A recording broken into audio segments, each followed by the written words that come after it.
on this Hold on. report, here we go. Oh, all right. Buttons have Wow, been man. pressed. All right. Can I go now? Yep. You sure? Can I go Yep. now? Okay. On this episode of the RER Report, we talk about Nazi Ratlines. We hear Teddy ramble on about some bullshit, and of course, I'm going to get interrupted by Ashtray. Yeah. Speaking of Ashtray, I'm going to do an Ashtray style intro because we don't have a lot of time today. With us right now, we have Ashtray. We have asshole Ashtray. We have the magnificent Mystic. We have obstinate Oracle. I am the tantalizing teddy bear terror. All right, and what we always do is wanted to give a shout out to Dane County Humane Society. I almost said cook, but I didn't. I'm getting better. This week's animal is Masha the pit bull. Masha the pit bull. All right. Yeah, she's a nice little gray pit bull, Brindle. She's cute, except she always bites the black guys Always bites the black And Jews. guys. and Jews. I don't know why you wanted to throw Jews in there. I guess because we're talking about Nazis tonight. Way to go! That's Yeah. cool, I guess. Like, how does she know? Does she look up at the noses? It's got to be, right? All right. Or their wallets. I don't get the wallets. All right. Anyway, I got little dick energy. Nazi Ratlines. So my last show topic, we did Nuremberg trials. This is where they sentenced the head honchos that were, of Germany's elite for the horrible shit they did during the war. But then, the normal soldier guy, what kind of happened to him? If he wasn't picked up or a POW, chances are he fucking got away. I didn't know this many fucking people got away. It's fucking crazy. So the first rat line was actually started by a Monsignor Luigi Maglione in 1942. When you say and rat these- line, I'm sorry for interrupting, like Ashtray does. But what is a rat line? Rat line. A rat line was what the route they called to get out of the area, to get away. For the rats to escape. Yes, for them to save. The first one was done by Luigi Mangione in 1942. He was not. It was not for the war criminals. What he actually used it for was to facilitate Catholic immigration to South America. That sounds very similar. What's the fucking guy who shot the CEO of the Yeah, I house thought right. the company? same thing. Oh, Luigi yeah. Mangione, I think is his name. He's a time traveler. Right? Going back. Goddamn Nazi time traveler.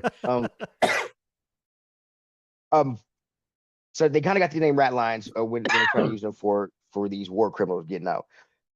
The thing about these rat lines is they were aided and abetted by the Catholic Church.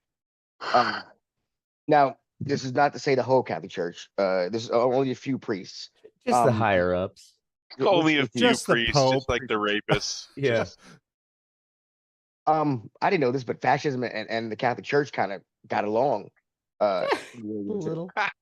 You didn't know that? How did you not know that? I didn't, Yeah. because it's a fucking church, man. Why? They've been on the Catholic. side of fascism for fucking millennia. Yeah, Since they ran Rome. So I didn't know that the church was more afraid of communism than fascism, and they kind of favored fascism because fascism regimes preserved a more conservative and religious way of life, and that's so yeah. In Spain, Italy, and France, they had support. So then you come along this guy Alois Huddle. He is a priest in the Catholic Church, and Hitler was a fan of his because he wrote a book in 1937 called "The Foundations of National Socialism." In the book, he praised the Nazis and questioned Vatican policies. He was very anti-liberal, very anti-communist, and very, very, very far right. After the war, he lived in, I believe it was Germany. Sorry. And after the war, he was helping counseling the POWs. He was passing letters to the family and making sure while in captivity they were treated fairly. And he this is his own words. What he called it was a charity to people in dire need for persons without any guilt who are to be made scapegoats for the failures of an evil system. So anyway, after that, That's what he started, was saying the Nazis were? yes, About the Nazis were that helping, he yes. was helping. Basically, He's it's helping, like, yeah. oh, Wow, what a way to failures of spin an evil that. system. A Yeah. system they were cogs like of. he was on their side. He was the whole way. So he starts getting people out of the country, giving them fake IDs and papers with a papal guarantee, pretty much, because they were escorted by priests, and priests weren't, priests aren't gonna lie. These people. He said these people were, You could trust me. I'm a priest. Bring your children over for fucking Yeah. game of Uno. Need me to babysit? I'm your guy. Yeah. So many Nazis were taken into custody at these checks and stuff that though you couldn't really tell who they were, but with his papers, he let so many escape. Some of the people who let escape were SS Captain Edert Rauschman, Joseph Mengele, who is known as what the fuck is it, Dr. Death or whatever. Angel of Death, yeah. Angel of Death, yeah. Gustav Wagner, who was SS Sergeant.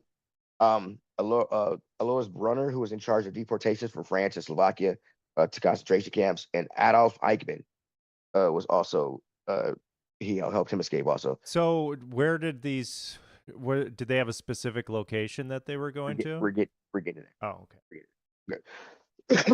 Yeah, calm down, Ashtray. So yeah, calm down, Ashtray. That was actually a good question. He didn't interrupt. So, fuck you. That's the way you do it. Raise your hand next time, motherfucker. Hey, we even have that now in our. Oh, do we? Yeah, you could raise your hand. Raise your hand. Oh, Zoom lets you raise a hand. Yep. Ashtray, I can't find it though. I'm gonna get my fucking name on the retarded. board so many times. So this went on for years. He was getting people out of the country. Where they were going to was South America. Country South America, mainly Argentina. Argentinian President Juan Perón was a character, and he was a fan of the Nazis somewhat. He was a little weird. He was like like far left and far right at the same time. It was kind of weird. I like to be on both ends of the spectrum. Screw you, goddamn middle moderates. So they found a letter from that Alois Hodo wrote to the president of Juan Perón, and this is 1948, where he asked for 5,000 visas. He also stated in that letter that the 5,000 that they were not war criminals, but anti-communist fighters that deserved to start a new life. So we know of at least 5,000 people that he helped get to. Where the fuck's my phone? I want to read this fucking. So prepared. I am prepared. Fuck you, man. I'm looking for my phone. I need to fucking. There's this fucking quote. This is why We're Ashtray doing writes it it all down live. in a notebook. Fucking doing it live. Dude, do it later. Fuck y'all. South America. They all started going to South America. Argentina mostly. But that was not the only country to let in accept these Nazis. Brazil let in approximately 2,000. Chile approximately 1,000. Argentina, they say 5,000, but that's only because of the letter they found. But what's crazy is Argentina also took in the most Jewish refugees during the war. The reason they did South America, for one, they had the support of President Juan Perón, and they fucking had money. The Nazis running had money from all the stolen loot they had. It's like that movie Boys. Isn't Boys from Brazil? You ever see that classic film about the South American Nazis? There was an investigation launched after the war looking into two Argentinian banks. One was Banco Torquist and the other was Banco Germanico. Wink, wink. And the president's decree halted that case in 1946 before they could find anything. But yeah, they accepted them for the money. There are actually towns in fucking German towns in Brazil, Chile, and like 3 or 4 in Argentina. Didn't they just find a shit ton of fucking records or something from Nazis in Argentina? I think this happened very recently. Adolf Eichmann, he actually ran a school there for a while. They say the joke was never ask your pale, if you're in South America, if you're in Argentina, don't ask your pale granddad don't don't ask a lady your age. Don't ask your pale granddad what his SS rank was. Right, or why his mustache looks so funny. Yeah, so this evil fuck, he actually Alois Huddle, the guy who the priest who helped all these people escape. He actually died of natural causes in 1973. He was 77 years old, and he was never charged with aiding and abetting any of these fucking people. There was another guy who ran the red line. He was priest. I'm finna just fucking butcher his name. Priest Krunznolov Dragonovich. He ran the San Girolamo rat line from the San Girolamo Deleghi Iritti College in Rome. Okay, I don't speak Italian. Nailed it. I did, bro. Funny thing about him in his past life, he was a lieutenant colonel for the Ustasi, which is a Croatian fascist and ultra-nationalist group responsible for hundreds of Serb, Jewish, and Roma deaths. They had a nice little scam going. What they would snuggle. I said snuggle. Yeah, they snuggle. Snuggle to death, baby. Snuggle kitties. They would smuggle war criminals, generally from Austria or Germany, into Rome and hide them, often in religious buildings, until they get the proper paperwork. And the proper paperwork is that people with assistance would ask for a displaced person passport from the National Committee of the Red Cross. And then you get a visa for a specific South American country, wink, wink, which is usually Argentina. They would get on the ship in Genoa and escape. One of the main people he helped get away was Klaus Barbie, also known as the Butcher of Lyon. You all ever heard of this guy? I think I've heard of him. Yeah. Butcher of Lyon. He got that name. I'd never heard of him. He got that name because while he was in Lyon, France, as the head of the Gestapo, it's estimated that he tortured and killed about 14,000 people himself, and it by his own hands. Wow. You know, order the shit. He a lot of work.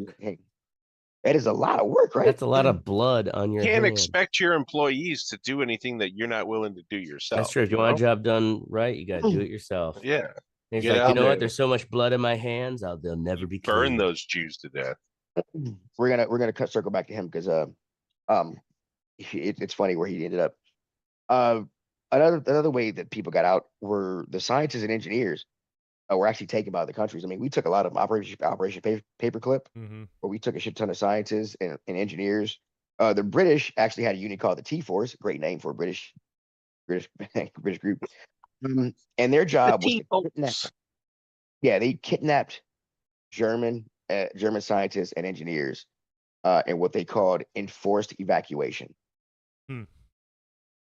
Yeah. If you go to, I really should have my tablet.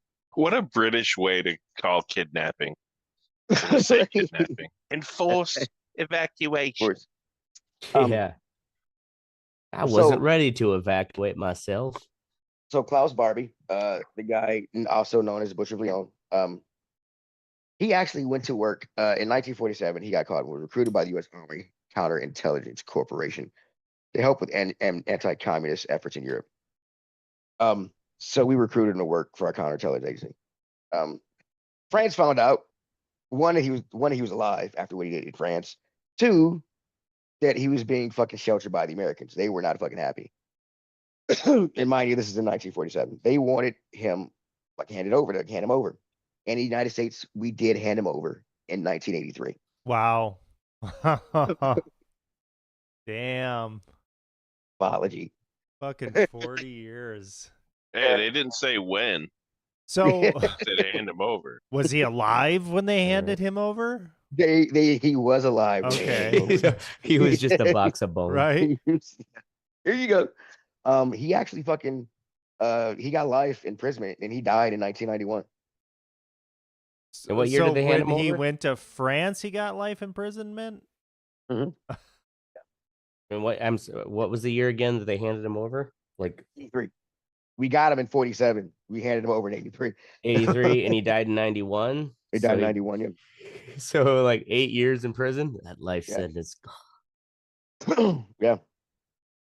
But it started off for good to get Jewish refugees and Catholic people into South America.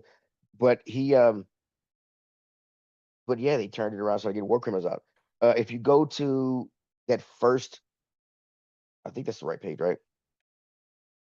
Barrel Barlioche, whatever. Barlioche. If you look at some of the pictures they have on this here page, it's a nice. Yeah. Their number, they're a number shit. They are a good place for tourism. They actually have Nazi tours there. Those sound fun. Nazi tourists, like people who are going to see Nazis, or Nazis go there on holiday. Well, I'm guessing sounds like they give tours of the town until where prominent Nazis either lived or worked. But yeah. Who goes on that tour? Like, who gives a shit about about that enough? Like, I don't give a fuck. Yeah, fucking dickhead Nazi stayed here in this hotel. Great. Well, that's the thing. It's like, who dare go on that tour? I would say, because it's like, yeah, you would show up on someone's watch list, right? I would assume. I mean, it looks like a nice enough place to just fucking visit. I don't need to know what some jack off Nazi thing. Just stay away from the pale people.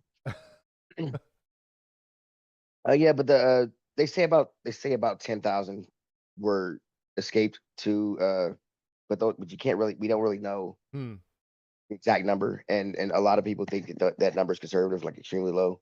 Like they think a lot more people escaped or went to hide. They also hid in Spain, and they also hid in Italy. Because Spain was, Spain and Italy were fascist countries.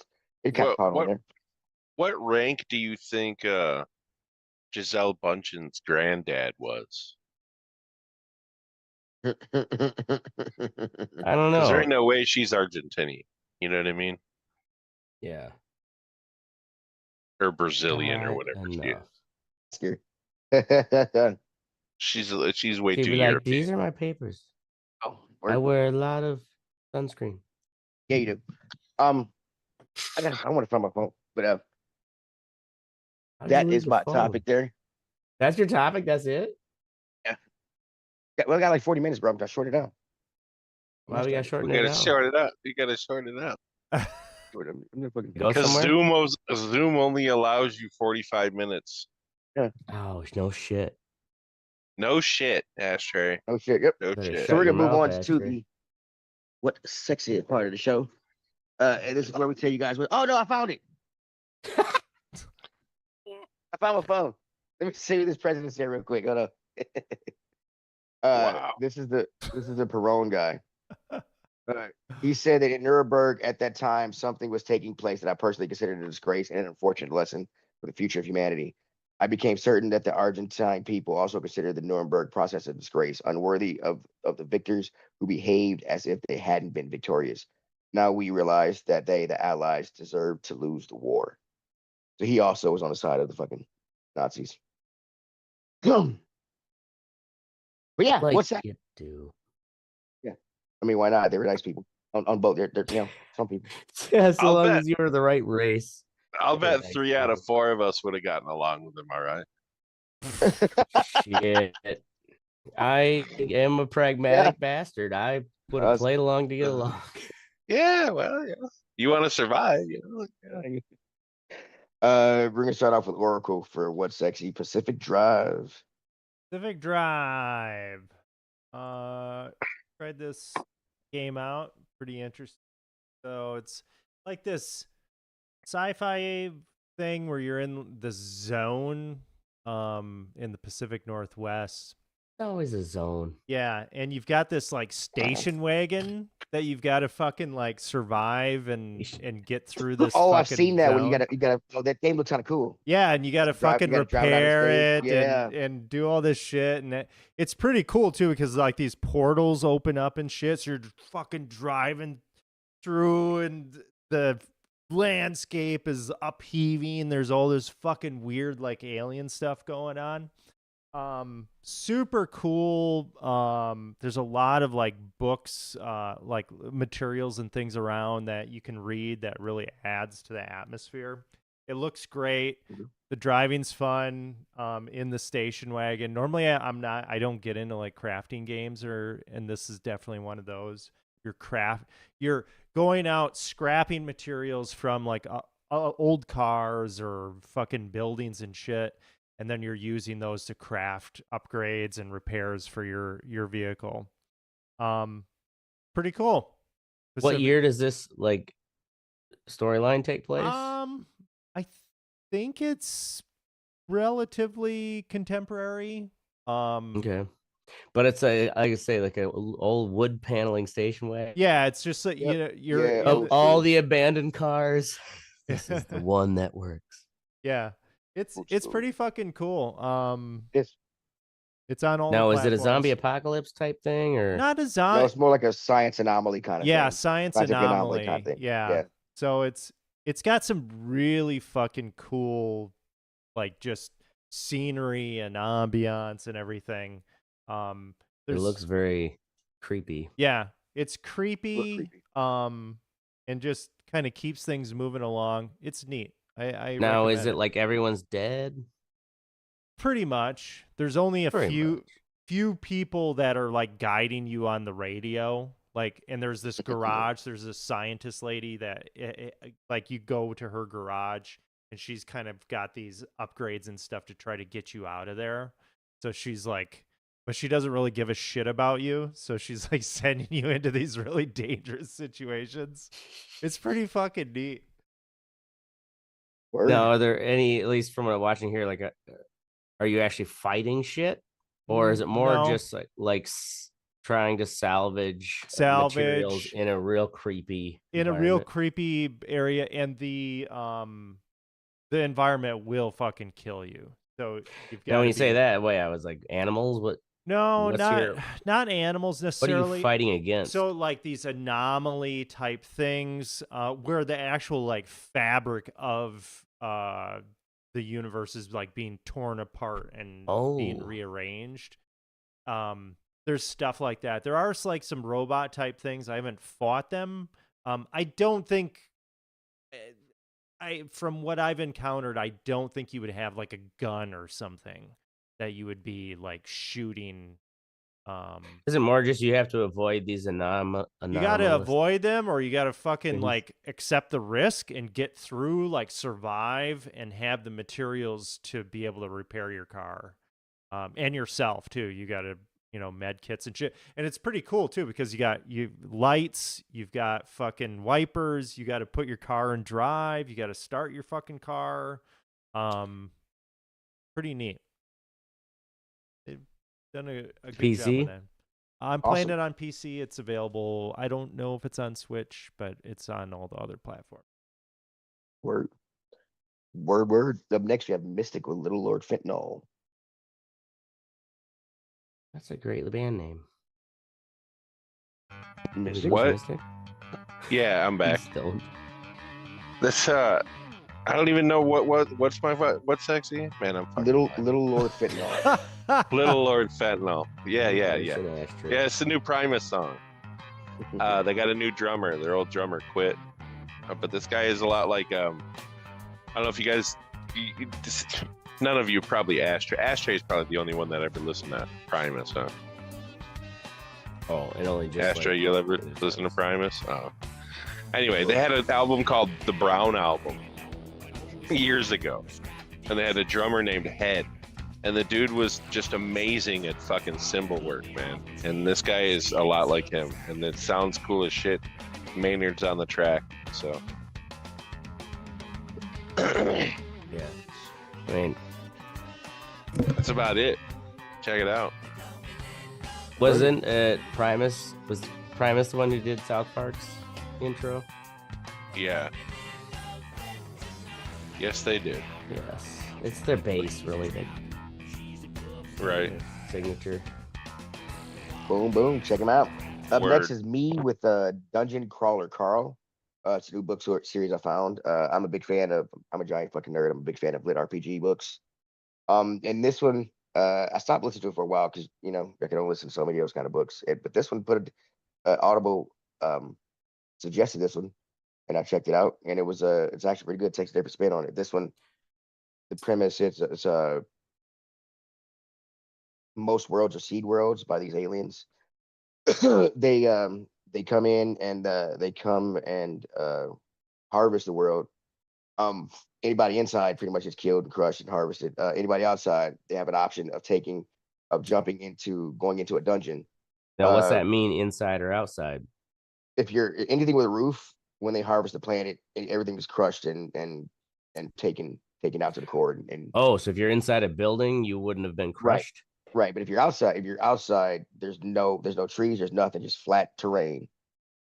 And you're given the option to either just try to live out there, or you can go into to what they call a dungeon, to where you that sounds like a pleasant option.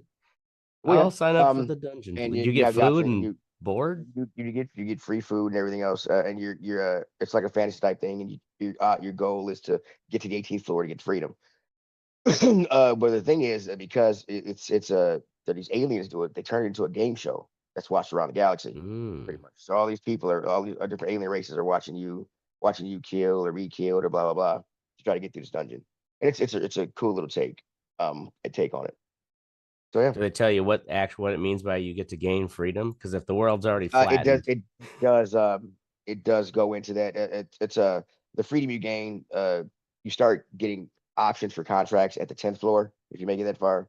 Those contracts are usually indentured servitude contracts for 100 years, which means you work in the dungeon for 100 years as a game guide. It's like, well, shit, I'm already here in the dungeon. Why would I work for it when you get out? And then there's other ways, but the main guy here, he's trying to stop the crawl. They call it the crawl, the dungeon crawl. He's trying to stop it and make the people pay for putting all these planets through his torture.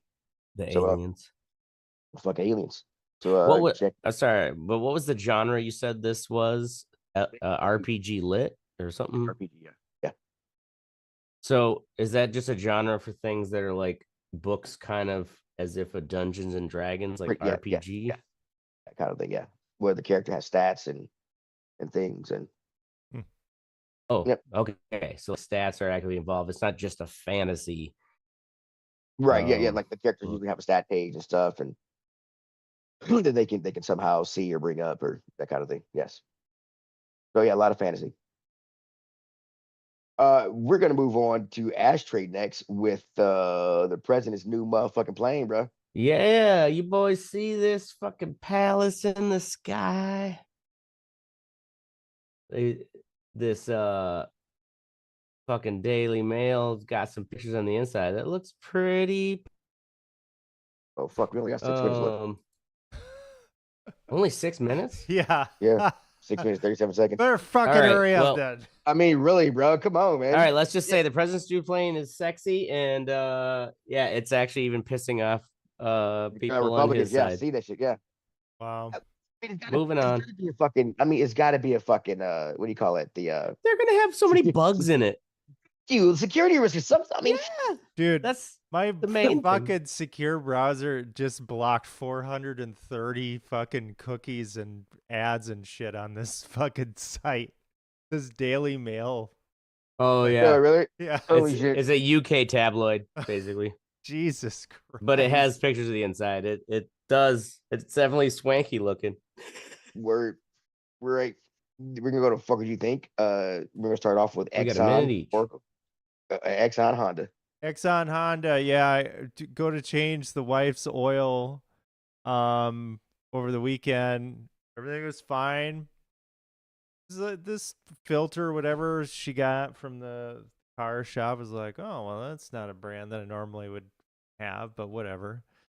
So I changed the oil, put it on, and then I pull the car off the ramps, and I get out of the car to fucking check the oil level. And there's 4 quarts of oil all over my fucking garage floor. You didn't even turn it on yet, and it's already. No, I turned it on, and it fucking. You didn't put the plug back in? No, I put the plug back in. So I'm just like, what the fuck is going on here? So I'm. Yeah, I'd say that's a lot to come out instantly. Yeah, instantly. So I've got like a barrel of sand, fucking like dumping sand everywhere, so I'm not causing like an ecological disaster. Just trying to dam this shit in. I did get it, cleaned up eventually. So I went out, I got oil, I got another filter. I pulled the filter off, and the fucking O-ring from the previous filter falls down too. So double ring. Yeah. Yeah. So classic mistake. Yeah, I was like, what the fuck? Yeah. I mean, I've never had that happen before. It was good that it happened in my garage and not just like that was one of those ground. dumb things that like my stepdad warned me about. Make sure that old ring is off. Yeah. Up next we got Mystic with Holy Fuck, but he's not here, so holy fuck, let's move on. Next we got me with owner, not parents. I worked last Sunday for Mother's Day. I was telling people, hey, happy Mother's Day, happy Mother's Day. And as we get this lady who's kind of a regular, comes to the bar. I said happy Mother's Day to somebody else. And she was like, oh, thank you. And I was like, oh, what are we talking to you, bitch? I didn't say that. I was like, oh, I didn't know you had kids. She's like, oh, I don't have any kids, but I have cats. I was like, God. You're an owner, yeah, not a parent. You're an owner, not a parent. I think white people take care of their pets because they're guilty of owning something, again, a living thing in this country. White people are guilty about a lot of shit. So they take better care. They don't beat them. You know what I'm saying? They don't make them pick the vegetables and cotton. So they take good care of them. But yeah, if you have a pet, you're not a goddamn parent, okay? And it's not the same thing. If my dogs were to disappear right now, nobody would say shit. If my son disappeared, okay, not the same thing. Go fuck yourselves. Up next, we got an ashtray with Home Depot AC cock tees. Oh God. So yeah, why I came in hot was because my girlfriend ordered this new AC unit. Fucking sweet looking. It's called a U-shaped AC unit. So I mean, it's a window unit, right? But instead of it being a big box, it is kind of like two boxes, and then there's like a U. It's called U-shape because it's connected by a smaller portion, and your windowsill can close more. And all the loud shit is on the outer side of the window. Anyways, I gotta go fucking drive through rush hour after work, pick this up at the Home Depot. I get there. Oh, yeah, it's here. Load it up on my cart. And I was like, all right, well, like, let me get you your receipt. And then she's like, oh, actually, I can't give that to you. What? Yeah, I'm like, what do you mean? Like there's a stop hold from the manufacturer. What? For a recall. And I'm like, but it's right there. And my girlfriend's paid for it. Like I got the receipt. It's like, we bought this. Yeah. And she's like, I don't know. Like this must have just happened because our system says we've got 11 of these on the shelf right now. And it's like, we can't. And she's like, call, like right away, all of a sudden becomes this like emergency for her. Like, we've got to get these off the shelf. And yeah, so find out like, I'm like, I got to call my girlfriend. I'm like, you're not going to believe this, but I'm here to pick it up and I've got it on the cart and they're ready to send me on the way. And I even took a picture from the screen, like the Home Depot, like customer service screen. It's got this big red, like stop sale wow. sign. And I looked it up on like, while in Home Depot, like Googled it. And like, there's like hundreds of people on Reddit who were literally, because it's also like, all right, I'm cutting you off. Started getting hot. We got less than 1 minute. And yeah, so the motherfuckers, like, I guess there was a recall and all kinds of people who were going to get it had their AC taken away. So you couldn't take it home? Nope. Couldn't take it home. I had to buy some like fucking General Electric bullshit boxy air conditioner and install that. And that's what took me so long to get here. All right. Word. In all seriousness, go fuck yourself, Ohio State. That's our show. We're going to be here every Wednesday and Thursday night, 10 p.m. Central. Make sure you join the conversation at RER.com or Facebook.com/RER. You can't twiddles anymore because we don't do that shit anymore. Like and share, fuckers down for whatever. I'm Teddy. I'm Orgo. This is Ashtray Mystic. Licks my balls. Nice. Well done. Yeah, when I noticed the timer, I was like, fuck.